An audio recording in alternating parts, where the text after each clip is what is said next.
Oh, hi everybody. We're running live here. I'm Jeremy Dickinson. Today I'm going to be talking about some animal ethics and beginning an animal ethics unit actually. So the next couple of weeks in social ethics, honors 336, we'll be talking about the ethics of eating meat. So for 2 weeks, it'll be the topic. This week we'll do the pro side of the debate. Next week we'll do the against side. So why don't we go ahead and get started? What I'm going to do is I'm going to share my screen as usual. I have a PowerPoint presentation to offer. I hope everybody's doing great, that you had a nice long weekend, had a great MLK Junior Day. I wish you all well, and I'm going to go ahead and get started. So here we go. Okay, drop that down. Okay, so here we go. So animal ethics, meat, for and against. So this week's the for side, next week's the against side. So it's going to be Belshaw versus Bramble. Get back here. Belshaw versus Bramble. So Belshaw is here on the left, Bramble's on the right. I've already introduced Bramble this term. So he wrote the paper, The Experience Machine. So he has taught us a bit about Nozick's Experience Machine, his take on it, and dealt with some objections to Nozick's Experience Machine. And then Belshaw, someone new. He's on the for side. He's going to be first up, offering his arguments for the permissibility of eating meat. Bramble will be opposed. Surprise, surprise. We'll deal with him next week, though. So we'll set him aside. First up, it's Belshaw. So his title, or the title of his paper, is Meat. Okay, and the paper comes from this book, this collection, The Moral Complexities of Eating Meat. It's a nice long collection, has quite a few papers in it, several different topics. So this book was put together in 2016 by Oxford University Press. The editors, if you're curious, are Ben Bramble and Bob Fisher. So a lot of Bramble of late. Okay, so the plan, the plan is to do some initial stage setting, following a bit Belshaw's lead in his paper. And then I want to do a sidebar on the ethics of factory farming, and then in particular consuming factory farm food. And then I want to conclude with Belshaw's discussion on the badness of death. We'll likely get through that. There may be some things we need to conclude with next time, but I'm thinking we can get through Belshaw's discussion of the badness of death. We'll likely stop at where he talks about the goodness of death just before his discussion of killing animals. Okay, so that's just going to be the game plan here. Three main things that we're going to do. So Belshaw's plans in meat. So if we just were to capture sort of the basic structure of what happens in the paper, or I should say the basic theses of the paper, Belshaw, he's going to argue that it's morally permissible and even morally required in some cases to kill animals. He's going to argue that it's morally permissible to eat animals, and that there are good reasons for preserving practices of producing and consuming meat. So he's not going to argue that it's required, morally required for us to eat meat, but it is good nonetheless, in the sense that there are good reasons for continuing on with the preserving of the practices of producing and consuming meat. Okay, the key issue is going to be this one: whether killing and eating animals is good or bad for animals. So as you can imagine, another project might be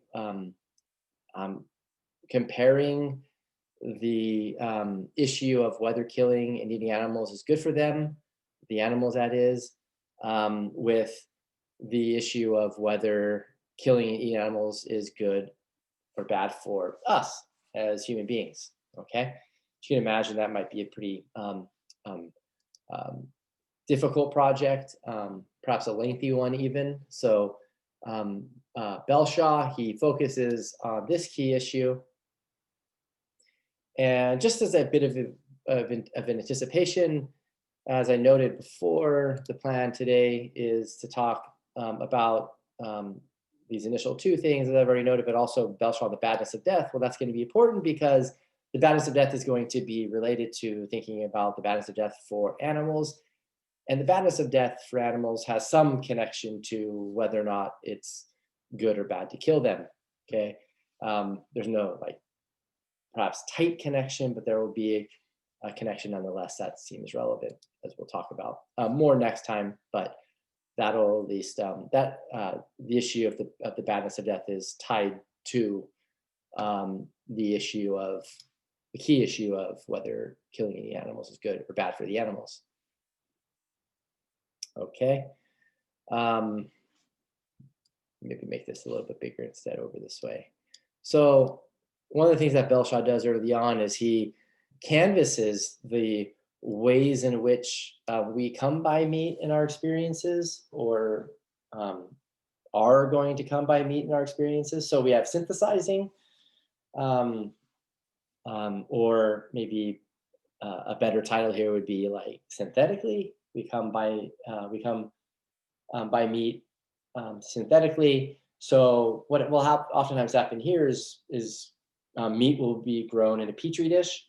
So perhaps some tissues are taken from a cow or a pig or a chicken and then grown in a petri dish. And eventually, you have more tissues develop to where you might be able to produce something like a burger patty. Such things have been done, quite expensive to do. But this seems like this is at least some part of our future of meat eating, is that we're going to be producing meat a la petri dish. There's also sampling. So we come by meat, or we can come by meat by way of taking parts of animals without killing them. So we might harvest some tissues from an animal, harvest some organs that aren't required for continued existence, or at least long-term continued existence. And what we'll do is we'll eat those parts. So, synthesizing and sampling, these aren't two huge things that we do, but we could do them, are likely to come by meat by enjoying synthetic meat and or sampling meat without killing animals. So 1 and 2 don't require killing animals to eat meat. So these might be, ways of coming by meat that the anti-meat eaters could get on board with. Then there's scavenging, and scavenging really just involves coming by way of meat that's found in animals that have already been killed. So you're not the perpetrator of the death of the animal, or the killing of the animal. So if you were to come by some roadkill or some other animal that's already been killed by another animal in the wild, scavenging is one way in which we come by meat. Another way is hunting. That's an easy one. We go out and we will kill animals with guns and the like to enjoy them. And we think that, at least according to Belshaw, that it's okay to do so even if we don't always get clean kills. And then there's traditional farming. We come by meat by way of raising animals on small farms. At least we have done so, and we still do so to some degree, but just it's not as prevalent. It's not near as prevalent as it was even 50 to 100 years ago. So traditional farming has by and large gone by the wayside, but we still do traditional farming. So Belshaw also includes in traditional farming like organic farming. Perhaps he includes the overlapping idea of free range farming. So most farming, though, the most dominant way we come by meat is through factory farming. So meat and animal products more generally. So thinking here about dairy, thinking about eggs. So factory farms are described, very, very briefly in the Belshaw, if you're interested. This is on page 11. You could always go online and do a search for factory farming. Perhaps you know a bit about factory farms just because maybe you've been introduced to a PETA video or a PETA flyer or some ASPCA piece of information. or piece of media that's trying to teach us about how animals are treated in factory farms. So it's really easy to find information about factory farms. The way Belshaw describes them here, I think he assumes most people know what they are. Animals in factory farms suffer a premature death, considerable pain throughout their lives, and considerable and discomforting restrictions on their freedom. Okay, other things he could have noted where you've got animals that are a large number of animals, I should say, like large populations of animals in relatively small spaces compared to how many animals are present. These factory farms, these industrial farms, by and large, pack animals into them, and these animals are treated like factory items, basically. So they're raised for the sake of ultimately being produced for human consumption. Of course, other animals are as well, but with the traditional farming, but typically traditional farms, the animals that are being raised for food have the ability to move around. They have quite a bit of space, to move around in, to live relatively normal lives as the kind of animal that they are. But that's not true in traditional not traditional, but in factory farms or industrial farms, at least by and large. Again, they're densely populated. There are issues with cleanliness. There's issues with antisocial disorders that form. When you pack a bunch of animals together, don't give them room to move around. And so all this is just to say is that the quality of their lives in factory farms seem to be quite compromised compared to their lives on traditional farms. Okay, there's much more that could be said about this. Obviously, there are various practices in place to try to offset some of the problems with the dense populations in factory farms, the cleanliness issues, the antisocial behavior, the violence issues, things like feeding the animals antibiotics, and perhaps other forms of medication, things like tail docking and cutting off of the beaks and things like that without anesthesia. So these are just various things that have to be done that seem to make the lives of animals in factory farms far less comfortable than they would have been on traditional farms, or perhaps even in the wild. That's just to give you just a sense of factory farming. You can easily do a Google search to learn more about them, and perhaps most of you know at least something about them. It should be just noted, maybe lastly, before segueing here, that the vast majority of animal products, meat, dairy, eggs that you're going to find in the market, you're going to find at the market, that you're going to find in restaurants and shops, that you're going to find in supermarkets, factory farmed. Okay, so this is an issue. This is for many in the animal welfare, animal rights world, who think that factory farming is an evil that needs to be stopped. We don't need to, take a stance on that, though I do want to sidebar and talk a bit about it, because Belshaw, what he just claims is this: the practice of factory farming is morally wrong. Okay, the consumption of factory farm food is morally wrong. He makes these two claims, right? Or these two claims drop out of his way of thinking, of his brief discussion of factory farming in the paper early on. He claims there's little point in defending the indefensible, the morally indefensible. So with respect to some of these other ways that we come by meat, right, 1 through 5, Belshaw takes some time to, right, defend them just very briefly. And when it comes to factory farming, he says no way. So it's important to note here that Belshaw is opposed to the vast majority of meat consumption or animal product consumption that exists here in the US and other parts of the developed world where factory farming exists. It's just very, very prevalent here in the United States. So even though he can be pro-meat, he's going to be far more content, ethically speaking, with 1 through 5. 6 is deeply problematic on his view. Just turns out that the vast majority of meat that is eaten is from factory farms. So even though Belshaw is arguing for the pro-meat side, it's ultimately he's defending the eating of meat that really is the vast minority, right, consumed currently in the United States and other parts of the developed world. Okay, so that's, I think, an important note before doing some segueing here. So I wanted to do a sidebar on factory farm food just because Belshaw doesn't say enough about it. And I do think it's important for us to think about ethically whether or not we want to morally condone or otherwise morally participate in the practice of consuming factory farm food. I'm going to take you to one of the classical pieces, which is from 2004, where consuming factory farm food is argued against. There's really a sustained attack on the consumption of factory farm food. As you can imagine, if the consumption of factory farm food is problematic, right, its production is as well.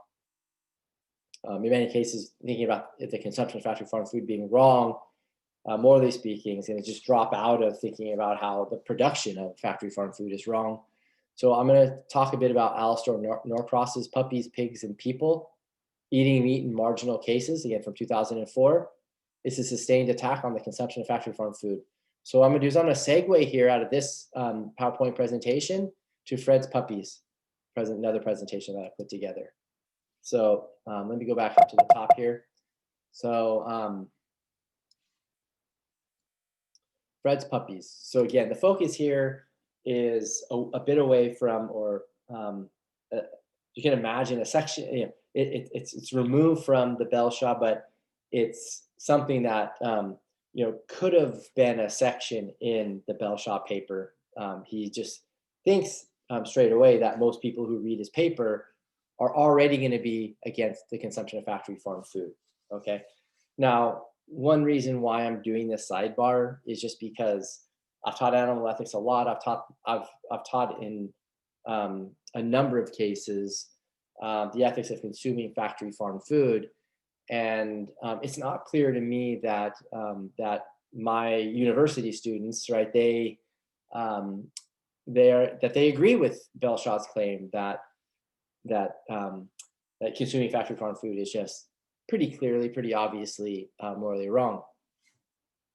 So I think it's worthwhile to present one of the classical arguments against the consumption of factory farm food to get you thinking about it and see if it makes a moral dent in your thinking. Okay, so here we go.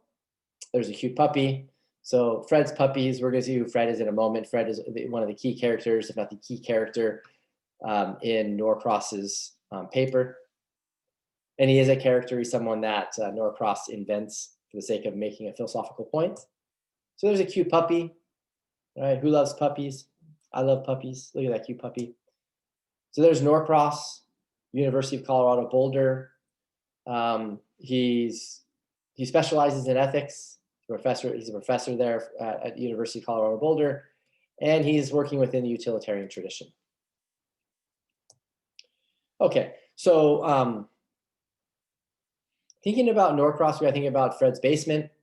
So I'm going to get there in a moment, but Norcross's Puppies, Pigs, and People, Eating Meat in Marginal Cases, 2004, begins with the case of Fred and the puppies in his basement. We're going to call this a Fred case, just for short. I may go back and forth. I might also call it Fred's basement. The Fred basement case just kind of pops out that way sometimes, so I keep that in mind. But once I explain the case to you, read the case to you, there'll be no mistaking which case I'm referring to. So the case begins again with Fred and the puppies in his basement. Okay, there's another cute puppy just to round things out here. So here's the question: Does Fred's love of chocolate justify mistreating a puppy? That question doesn't make sense until I show you something. So let me get it up here. So here's the paper. So Norcross, he wrote the paper while he was at Rice University. He's since moved to the University of Colorado Boulder. Here's Fred's basement case. So consider the story of Fred, who receives a visit from the police one day. They have been summoned, excuse me, by Fred's neighbors who have been disturbed by strange sounds emanating from Fred's basement. When they enter the basement, they are confronted by the following scene.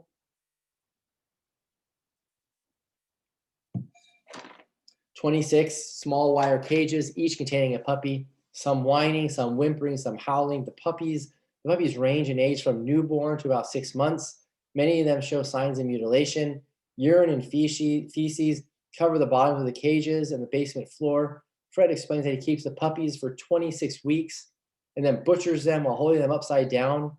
During their lives, he performs a series of mutilations on them, such as slicing off their noses and their paws with a hot knife, all without any form of anesthesia.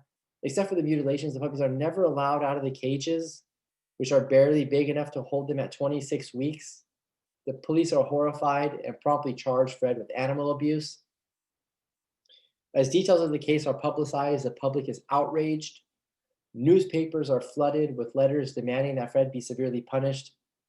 There are calls for more severe penalties for animal abuse. Fred is denounced as a vile sadist. So some of these details here are details that you would see in videos capturing how chickens and perhaps other factory farm animals are treated. So these aren't arbitrarily selected examples. Okay, these aren't arbitrarily selected particulars. Okay, forms of treatment that we see Fred inflict on these poor puppies.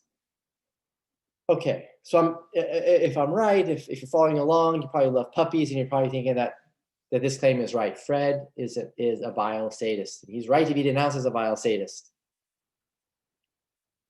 Finally, at his trial, Fred explains his behavior and argues that he is blameless and therefore deserves no punishment. What story could he possibly tell that would get him off the moral hook here? He explains, a great lover of chocolate. Okay, here we go. So he's going to try to appeal to those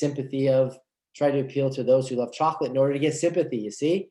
A couple of years ago, he was involved in a car accident, which resulted in some head trauma. Upon his release from hospital, having apparently suffered no lasting ill effects, he visited upon his favorite restaurant and ordered their famous rich dark chocolate mousse. Imagine his dismay when he discovered that his experience of the mousse was a pale shadow of his former self.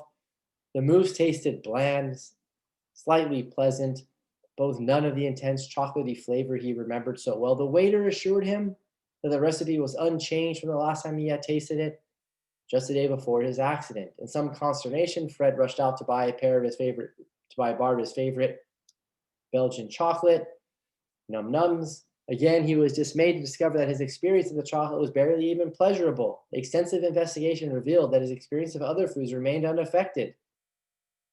But chocolate in all its forms now tasted bland and insipid.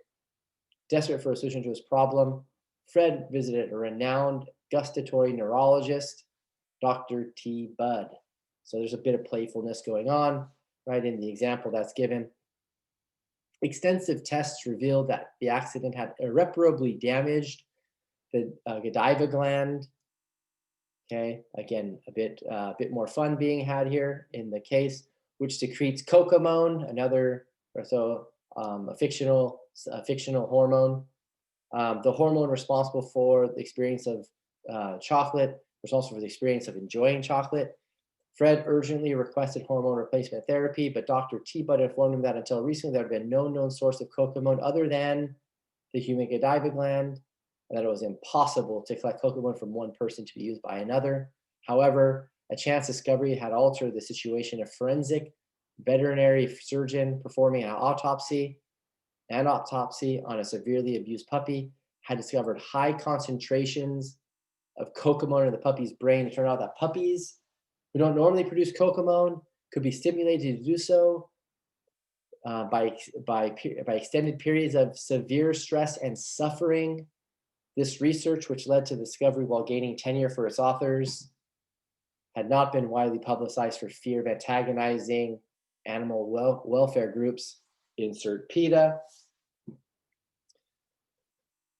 Although this research clearly gave Fred the hope of tasting chocolate again. There were no commercially available sources of puppy-derived cocomone. Lack of demand, combined with fear of bad publicity, had deterred drug companies from getting into the puppy torturing business. Fred appeals to the court to imagine his anguish on discovering that a solution to his severe deprivation was possible, but not readily available.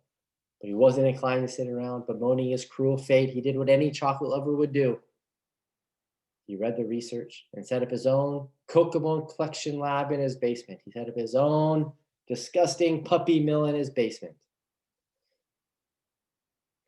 6 months of intense puppy suffering, followed by brutal death, produced enough cocomone to last him a week, hence the 26 cages. He isn't a sadist or an animal abuser, he explains. If there were a method of collecting cocomone without torturing the puppies, he would gladly employ it. He derives no pleasure from the suffering of the puppies itself. He sympathizes with those who are horrified by the pain and misery of the animals, but the court must realize that human pleasure is at stake. The puppies, while undeniably cute, are mere animals. He admits that he'd be just as healthy without chocolate, if not more so. But this isn't a matter of survival or health. His life would be unacceptably impoverished without the experience of chocolate. And some of you know what that last sentence means. His life would be unacceptably impoverished without the experience of chocolate.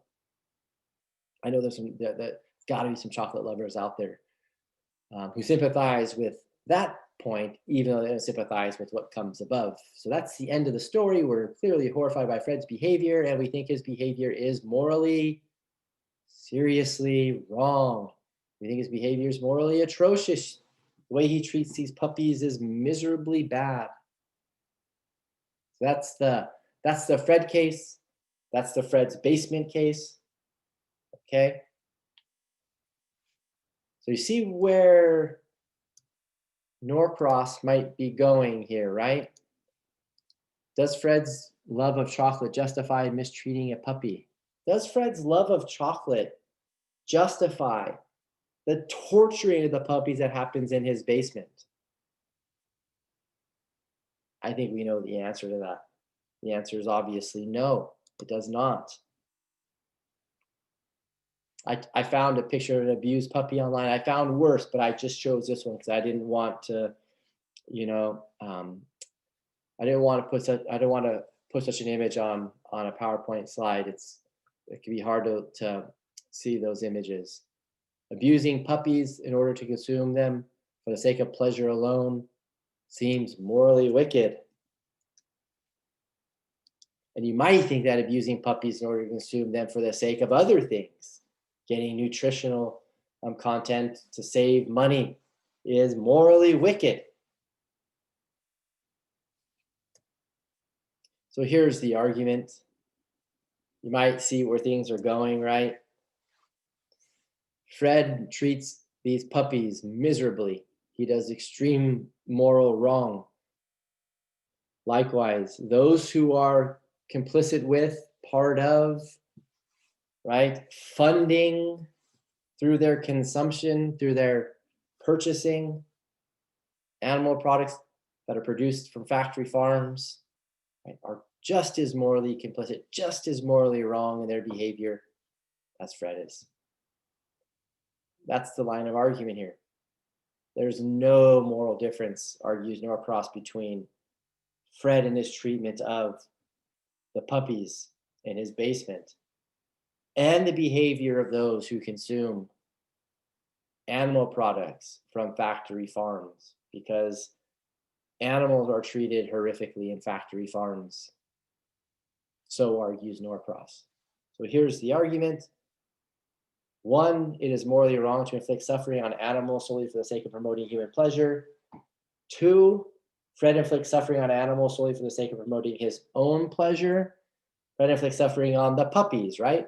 Solely for the sake of promoting his own pleasure. 3, just by 1 and 2, it's logic. Fred's behavior is morally wrong. Of course, his behavior is seriously morally wrong. 4, if Fred's behavior is morally wrong, then so is the behavior of those who consume factory farm food. and of course those who produce it. His focus, though, in this paper is on those who consume it, because those who consume factory farm food, they're funding it. And their decisions ultimately would decrease the production of factory farm food. And their decisions not to consume, right, in mass could eliminate factory farms. So we have choices to make as consumers of food. Are we going to continue with the status quo and can continue consuming animals that are treated poorly in factory farms and be like Fred in his consumption of Cocomone? Or are we going to make a difference? And Norcross, he's advocating here. He's advocating for factory farm animals and telling us that we need to stop. The general practice needs to stop. And we need to rethink how we produce animal products, rethink more generally how we're going to consume food. But his focus is in the papers on factory farm food, and he wants to target it as a morally impermissible thing to support, to fund. So number 5, the overall conclusion by 3 and 4, just by logic, the behavior of those who consume factory farm food is morally wrong. The vast majority of animal products are from factory farms. Some estimates are 98, 99%. You go to the market, you go to the shop, you go to the cafe, right? You go to the restaurant, right? Animal products everywhere, left and right. You order the pizza, you order the Taco Bell, you order the McDonald's. You go buy chicken at the grocery store. You're not in the free range, organic section, etc. Likely the animal products you're eating, the chicken breast, whatever it is, was likely raised in a factory farm. Okay. So that's Norcross's target, the general practice of it. Okay. Now, again, this is just by way of just saying a few things about how you might be inclined to respond to this argument.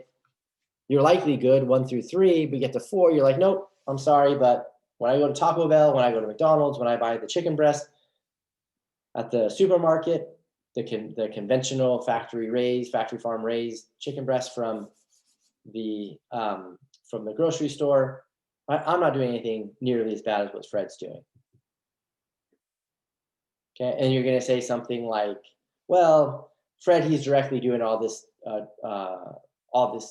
badness. He's inflicting all the suffering and pain and like torturing essentially these puppies, right? So he's inflicting all of these, inflicting the torturing on the puppies, and you're just going to the market to buy meat that's already there available for you to consume. That's from a factory farm. So you're only indirectly related to the suffering, to the pain and the torture that's inflicted on the factory farm animals that you're consuming. Okay. Well, Norcross says that you're off the hook because we can imagine Fred pays someone to inflict the suffering on the puppies just as much as he's inflicting on them, so he can get the Cocomone that he needs to enjoy chocolate again. You see? His behavior's still wrong, though, isn't it? Likewise, then, even if you're only indirectly related to the suffering that farm animals go through when you go to the market to purchase meat products, other animal products, et cetera, that have been raised in factory farms, right, or that are based on or come from animals that have been raised in factory farms, right? You're still morally on the hook, just like Fred would be, because he's the money behind the suffering that's being inflicted on the puppies. In the sort of revised way of thinking about the Fred case that we just talked about. So that's not gonna work. It seems you can't say that Fred is directly related to the suffering, and that accounts for his behavior being morally wrong, but you're only indirectly related, so your behavior is not morally wrong. So again, because the way we revised the case, The way we revise the Fred case shows that directness and indirectness don't make a moral difference. Likewise, you might say, look, Fred, his behavior is morally wrong because he inflicts suffering on the puppy solely for the sake of promoting his own pleasure, but I consume animal products from factory farms for the sake of getting protein and other nutrients that are needed to be healthy or some such. Again, that doesn't seem like that's going to be a moral difference either, right? Because we can imagine Fred also does that. He gets the Kokomon and then he eats the puppies, and then says, "Look, I'm doing what I do to these puppies, so then I can get pleasure and get some nutrition from them as well." Okay, so just like we might do, we might say, "Gosh, we eat factory farm food, because um, we get nutrition in addition to, right, enjoying what we're eating, right? Uh, fast food and a lot of the food that's farm raised, factory farm raised, industrial farm raised, it's pleasant to eat. It tastes good as well. So it's pleasure plus nutrition. So likewise, we could just revise the Fred case to where it's pleasure plus nutrition for him. That's accounting for, why he has the basement that he has with the puppies stacked in cages the way he does. So anyways, that doesn't seem like that's going to be a sufficient justification to offset a moral difference, to offset the claim that there's no moral difference between Fred's behavior and the behavior of those who consume factory farm food. Okay, so in the Norcross paper, we don't have time to go through all of this, but in the Norcross paper, he goes through a lot or many different potential objections to 4. That does seem to be the crucial premise. It shows that each of them fail, so that each of the potential objections fails more exactly. So, okay. So, if any of this interests you, you wanted to read the Norcross paper, feel free to let me know. Let me track down the PDF again. There it is. So here's the paper by Norcross. You can get it on JSTOR. And then if you're like, well, I imagine there's got to be a good response out there to the Norcross. Well, I don't know if this is a good response, but it is a response. Pass a Kokomo, please. Causal impotence, opportunistic vegetarianism, and active utilitarianism, where Harris and Galvin, they argue that Norcross is wrong. And then if you wanted to see, true point, counterpoint, counterpoint presented, Norcross replies to Galvin and Harris. Okay. So the final reason for the sidebar here is that there are some who will claim that they don't know where their food comes from, and Norcross, even in his paper, handles the idea that there may be many who don't know where their animal products come from. When they go to the grocery store, the supermarket, the fast food restaurant, the regular restaurant, the fine dining restaurant, whatever, chances are the meat is going to end up being factory farmed, or the animal products are going to end up being from animals that are raised in factory farms. So people can claim, I don't know where these products come from. Well, this kind of topic, this sidebar, gets you to think now about researching where your animal products are coming from, and then you can make a moral decision from there. Okay, so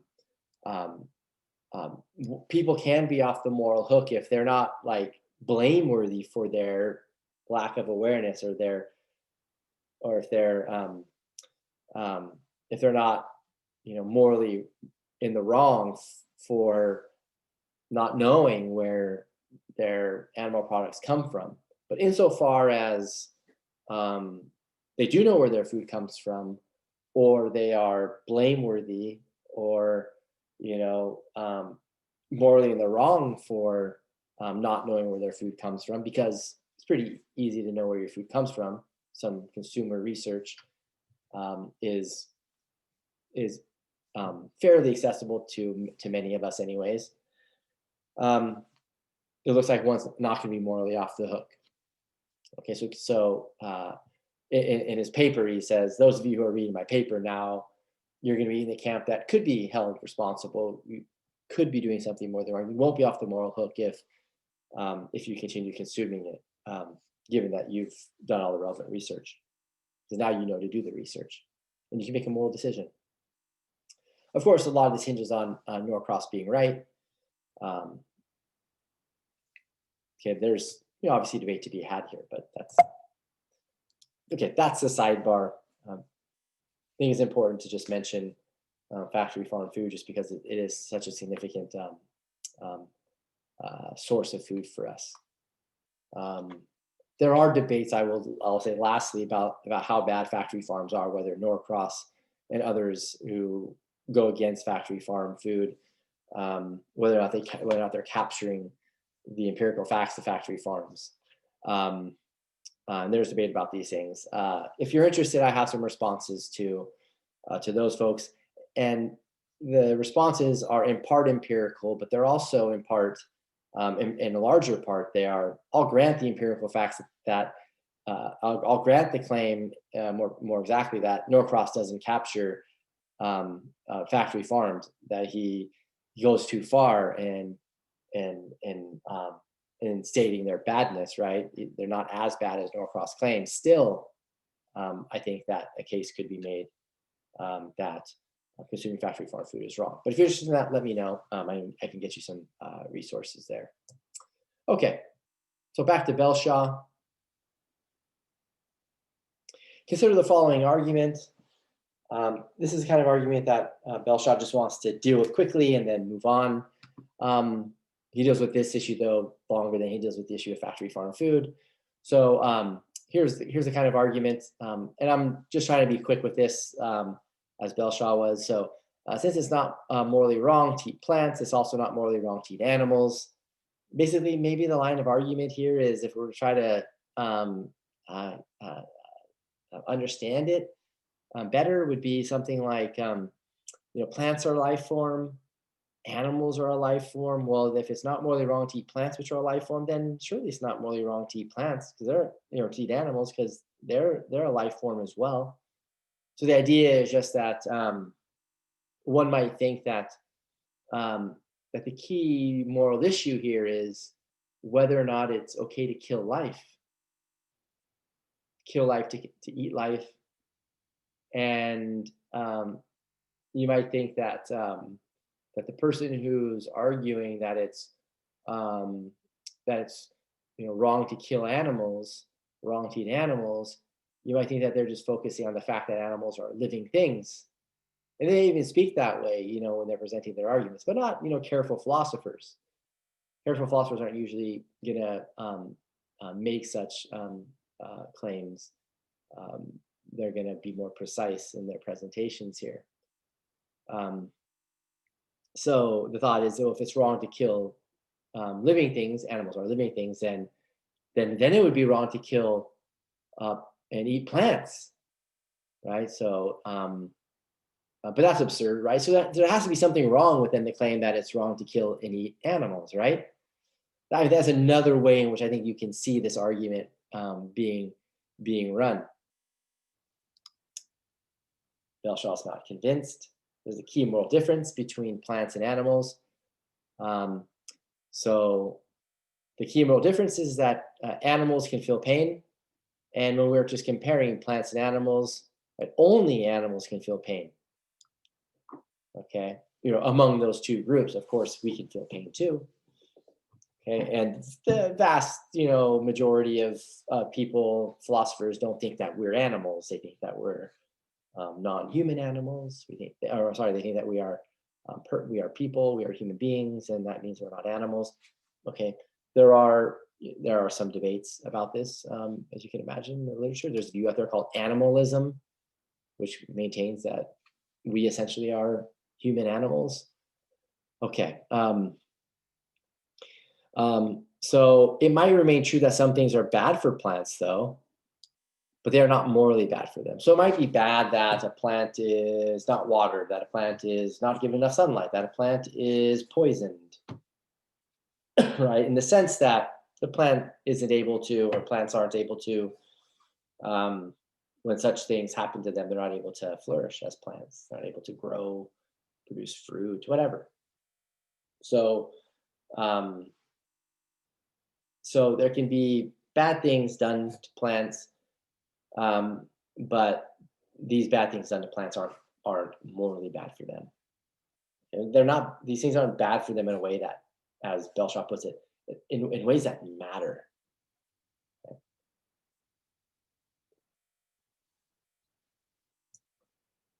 Okay, so that can this line of argument can be dismissed, and it's worth mentioning this kind of argument, and it's once you see the response, it seems pretty obvious that the line of argument on the previous slide is problematic. But I do see this kind of argument developed pretty frequently in debates. Okay, those on the pro meat eating side will run an argument like this. Okay, so now we're in a position to deal with the badness of death stuff. So I think, remember, I laid out a plan. Whoops. We're at number 3 now.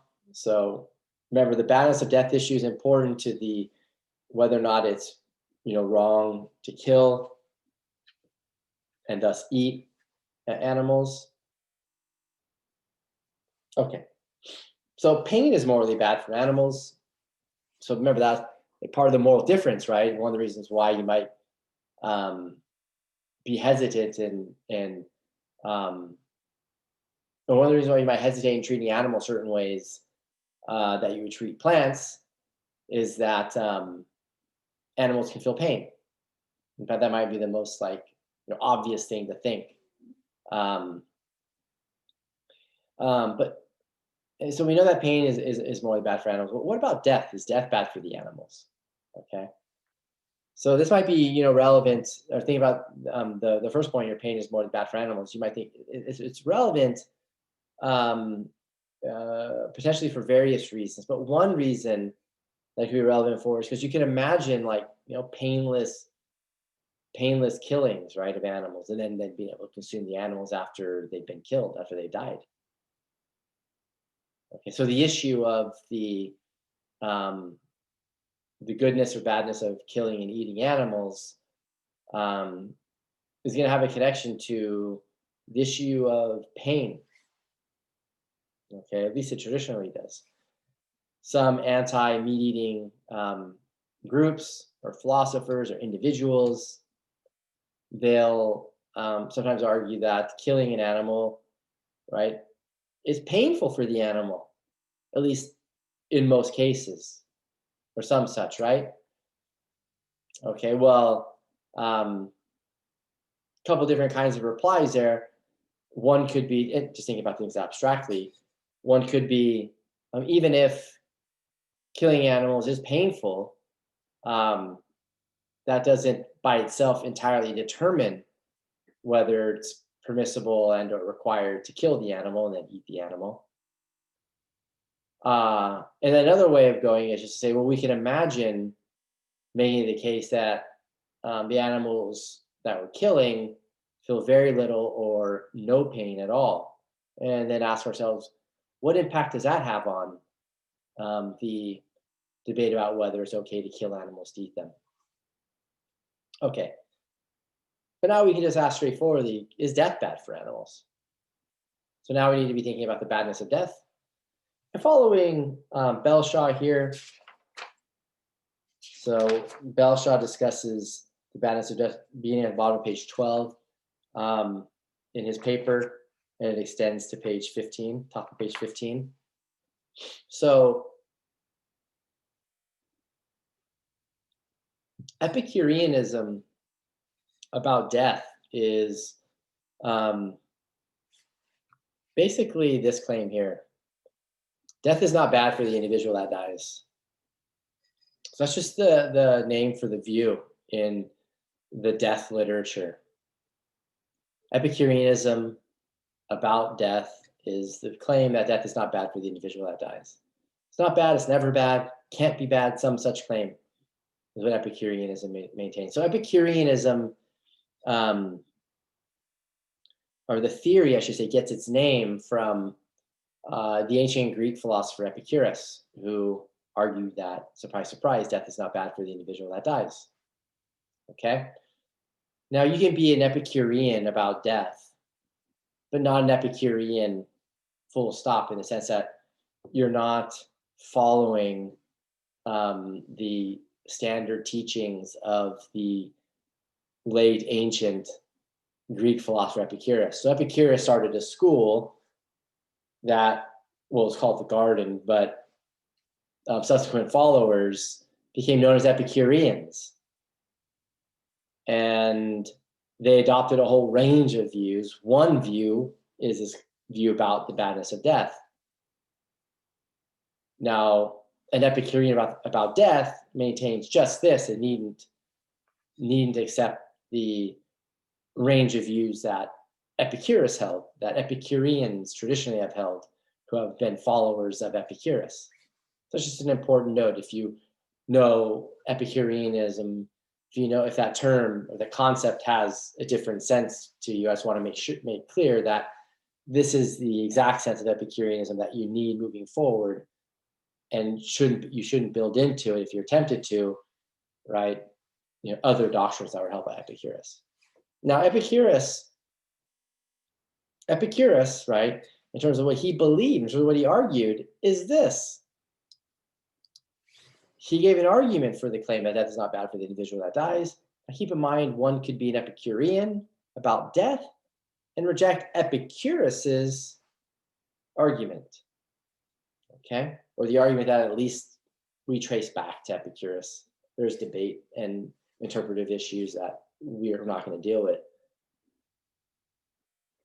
This is a fairly standard presentation of what Epicurus had in mind for his view about death not being bad for the individual that dies. And the argument is this: since death is intrinsically bad for the individual that dies, only if it's experienced by the individual that dies, right? Then because death can't be experienced by the individual that dies, death is not intrinsically bad for the individual that dies. Okay.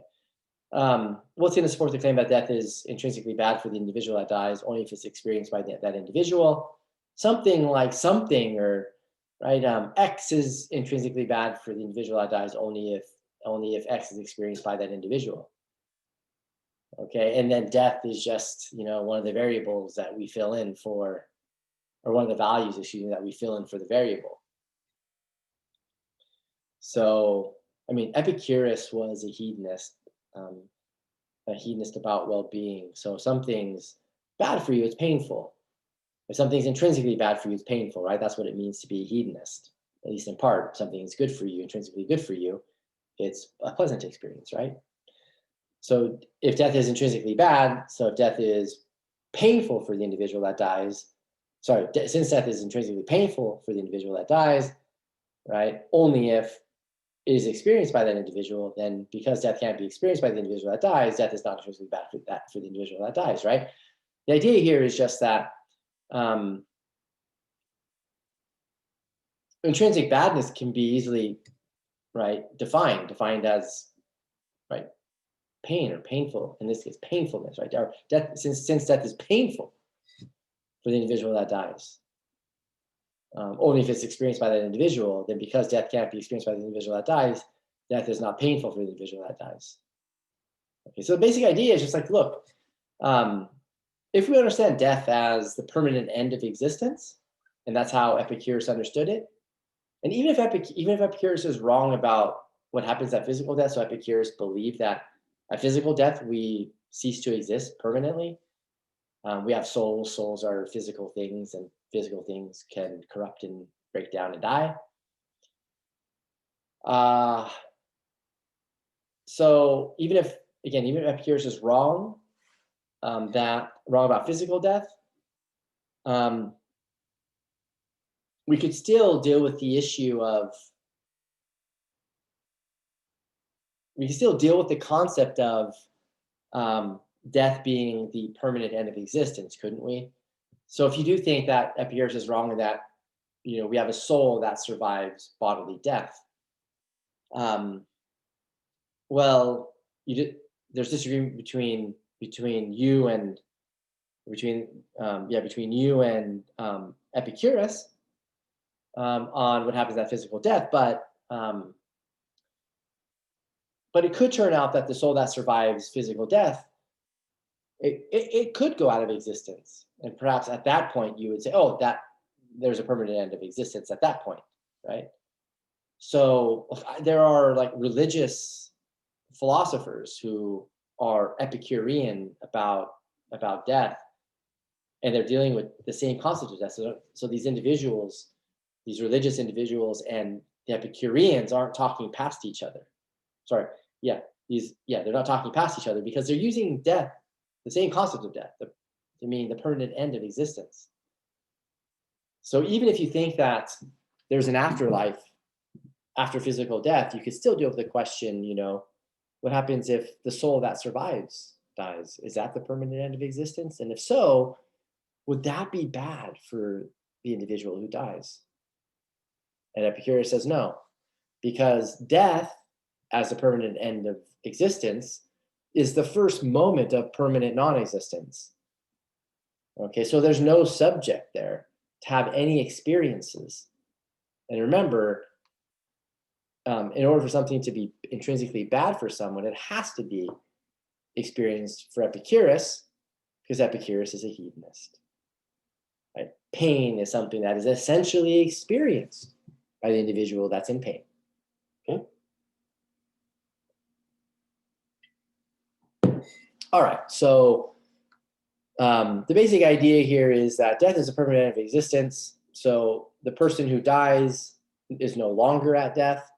So there's no subject, there's no individual who can experience anything, let alone pain, et cetera, et cetera. So, right, death isn't bad for the individual who dies. So that's the reason why it's claimed that death can't be experienced by the individual that dies, because experience requires existence, but death brings about non-existence. There you go. So if this argument succeeds by Epicurus, then death is not bad for animals. Now keep in mind, as I've already noted, Epicureanism, as we understand it as a view about death, is just this claim here for our purposes. One can be an Epicurean without endorsing the ancient philosopher Epicurus's argument for his Epicureanism. So if this argument succeeds, then death is not bad for animals. And then when we go from that claim, or we think about that claim, that might inform us and help us think about whether or not killing animals and eating them is problematic, morally speaking. Okay, but we're not ready to go that far yet. We're not going to get to the killing stuff until next time. Belshaw, he responds. He says the previous argument is not good. So he basically responds to Epicurus' argument for Epicureanism. And the key reason that the argument is not good is that even if death isn't intrinsically bad for someone, is intrinsically bad for the person who dies, it could be relationally or comparatively so. So the someone here is for the person who dies.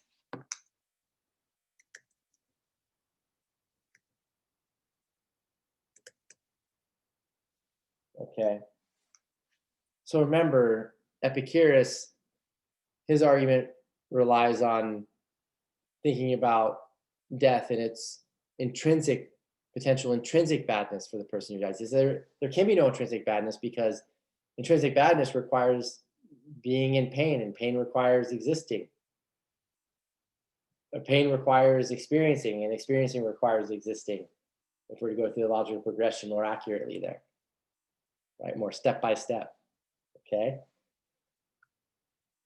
But there's a sense in which death could be bad for the person who dies, or for the individual who dies. Maybe I should put individual here, because I want to relate this back to the animals.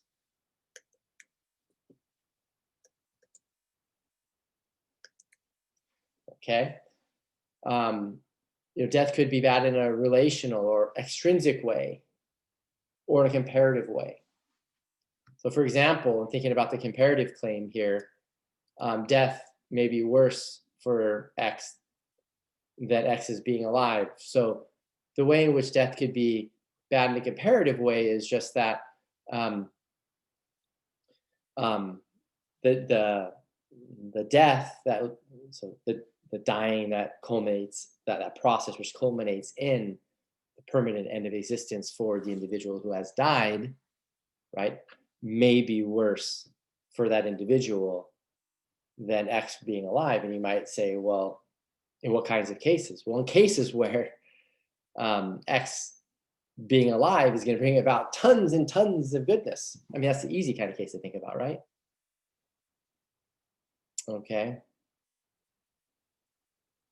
So that's just to flesh out the comparative claim.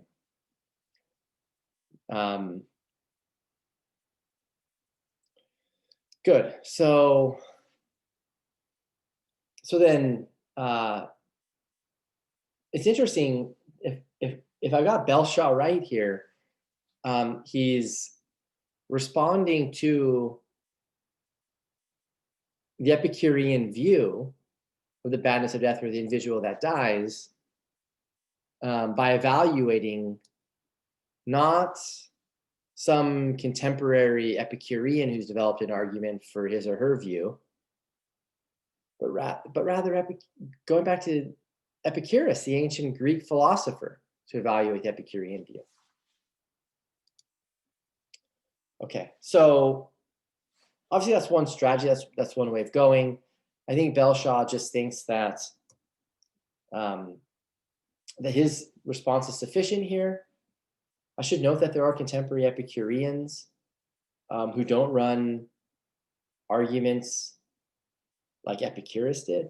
They're kind of related for sure, but they're not the same kind of argument. Okay, they're different arguments. They're perhaps updated, perhaps improved arguments. So, so that's just something to think about. If you're interested in some of the contemporary Epicureanism, let me know. I've got some papers ready to hand for you. So a more likely view, a more prominent view, says Belshaw, is the deprivation view, as he calls it. So the deprivation view is this, just roughly put, death is bad for the individual that dies if and to the extent that it deprives the individual who dies of the goods of life. Just a generic way of understanding the view. And there are different ways of formulating it. There are stronger and weaker ways of formulating the view. I'm just following Belshaw here. He says after dealing with the Epicurean view, well, maybe I'll read what he says about the Epicurean view so you can see how quick it is. So I go into even more detail than Belshaw does in his paper on the previous slides. If, as Epicureans claim, it is never bad for one of us to die, then surely also it is never bad for animals. But this Epicurean view is not well argued. Even if it's true that being dead isn't intrinsically bad, it won't involve you in feeling pain. It may still be relationally or comparatively bad, right? It may still be worse for you than life. Better than is the deprivation view, holding that death's badness is a function of the good life it takes from you. I just put the goods of life instead of the good life it takes from you. So when further life would have been good, this is on top of page 13, the first full paragraph. So when further life would have been good, then death is bad because, and to the extent that it deprives you of this life, right? So that's a deprivation view. The deprivation view has it that it's sometimes the case, right? Sometimes the case that death is bad for the individual that dies, whether it's a human or an animal. Okay, very, very general view. The way the view is going to work is, something like this. Let's scoot some of this out of the way. Yeah, right here. So, my whiteboard out here. So if you were to try to represent the deprivation view graphically, you've got your x and y coordinates. You've got well-being on one, years on the other, 100 years, 1,000 units of well-being. Whatever your theory of well-being is, you have to have that worked out, of course. DTBD, the deprivation theory of the badness of death, for short. DTBD, the deprivation theory of the badness of death. So imagine someone lives to 30 and their life just is continually going well for them, and then they died peacefully in their sleep, quickly. Imagine that that was a result of having consumed something at dinner that was poisonous. But had they avoided that meal, they would have went on to live to 75. Look at all the goodness that they would have had. That's the well-being that the individual here is deprived of. And that accounts for the badness of death, according to the deprivation theory. So what we do is we compare this individual here, this individual's life that's being charted. We compare the 30 years of living with the 75 years of living. And when death has adversely affected the lifetime well-being of the individual, right, then all things being equal, right, death is bad for that individual. You might be wondering what happened here in this person's life. Well, I don't know. Suppose this person, is in the military, then started college late, started taking classes at Cal Poly, started taking social ethics. Things started going bad. And then after recovering from that, it took a couple of years, then their life took off again. Okay, so it did go down for a while. Social ethics can maybe do that to people. So anyways, hopefully this helps you understand how DTBD works mathematically in a way. Okay, so now back to the presentation here. Belshaw, he's a deprivation theorist, but he thinks the general view as stated above fails. So DTBD, generally stated, right, isn't correct. It needs to be properly qualified. Okay. Some version of the deprivation theory is true, though. So he thinks that the general version of deprivation theory fails because it has 3 bad implications. Here's one of them. So according to just standard stock DTBD, as we've discussed it so far, it's going to imply that since death is worse for someone at 20 than at 80, then death is worse for someone at 2 years than that someone at 20 years, or than someone at 20 years. So the person who dies at 20 misses out on more goodness that the future would have had. Again, holding a lot fixed here. An 80-year-old, right, has a lot less goodness, holding some things fixed here, to expect, that can be predicted to occur, to be experienced or otherwise in their future. And according to DTBD, that then implies, doesn't it, at least the version that we've been talking about, that death is worse for the 20-year-old than the 80-year-old. That's an okay result, perhaps. But then if that's right, then death is worse for someone at 2 years old than at 20 years old, or 2 weeks old, or 2 days old. So if the initial 2 years to 20 years doesn't phase you, then perhaps these others these others identified in the parenthetical will.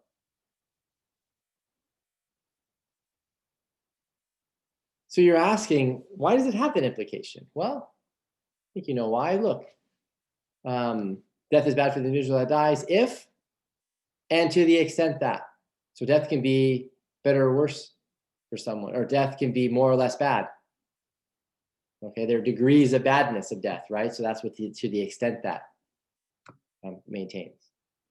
Okay, that's what that phrase is. That's the work that phrase is doing, and doing significant work in establishing this bad implication here. So then we can say that death is worse for X than it is for Y, but depending on how much goodness the individuals in question that are being compared can be deprived of, you see? Here's another bad implication cited. If given a choice of 6 months of good life and then death, and then 6 years of good life and then death after a serious mind-altering operation, we should choose the latter according to the general deprivation theory. So let me read that again. If given a choice of 6 months of good life and then death, so you're told that that's one option. You can have 6 months of a good life and then your death.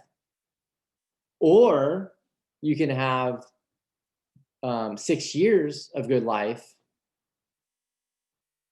and then death after a serious mind-altering operation occurs, right?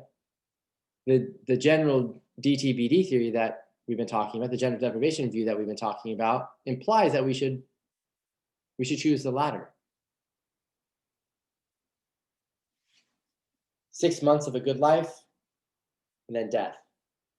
A mind-altering surgery that induces, a totally different mind than you had before. You get 6 years of a good life and then death.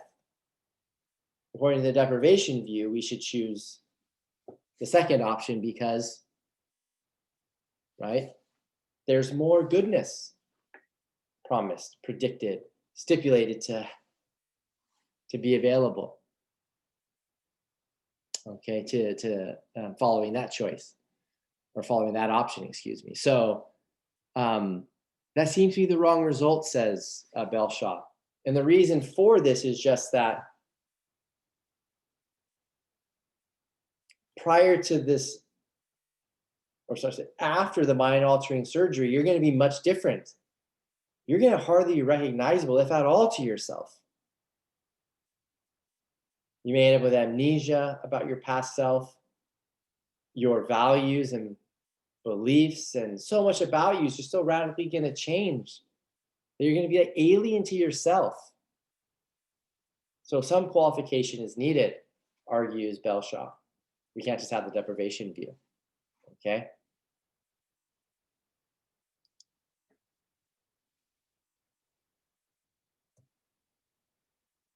And then the third bad implication, it gives us 3 bad implications. 3, the badness of death for the individual that dies is independent of their desires for interest in further life. Okay. There's nothing about the deprivation view that builds in anything about the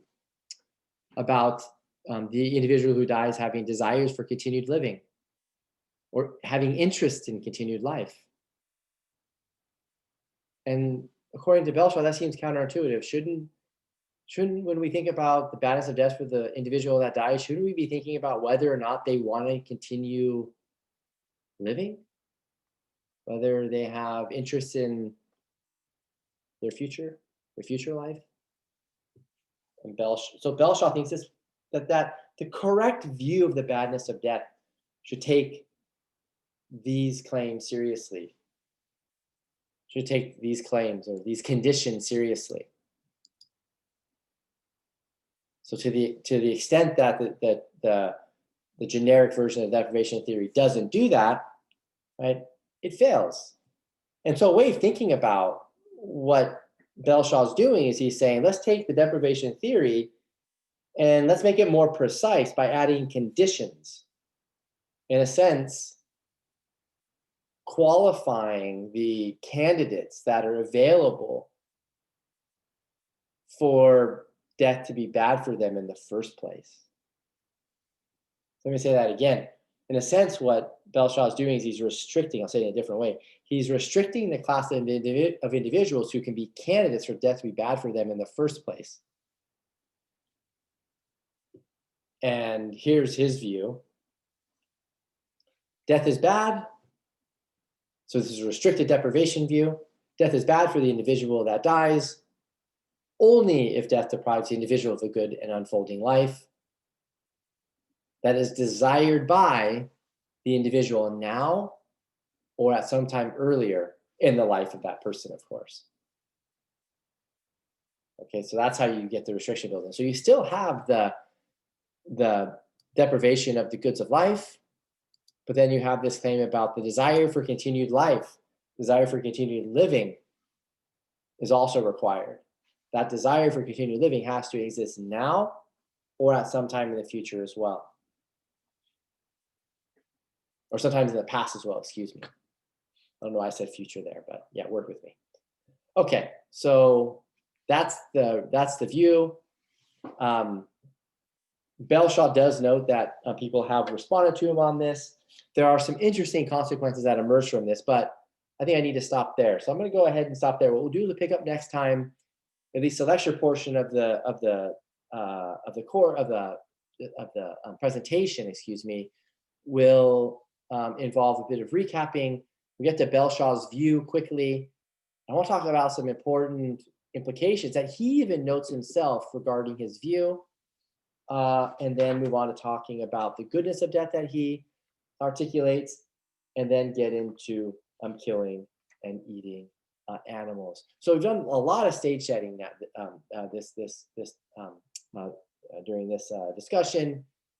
Okay, so we're ready really to get after his discussion of the ethics of killing and eating animals, which he is going to be on the foresight for.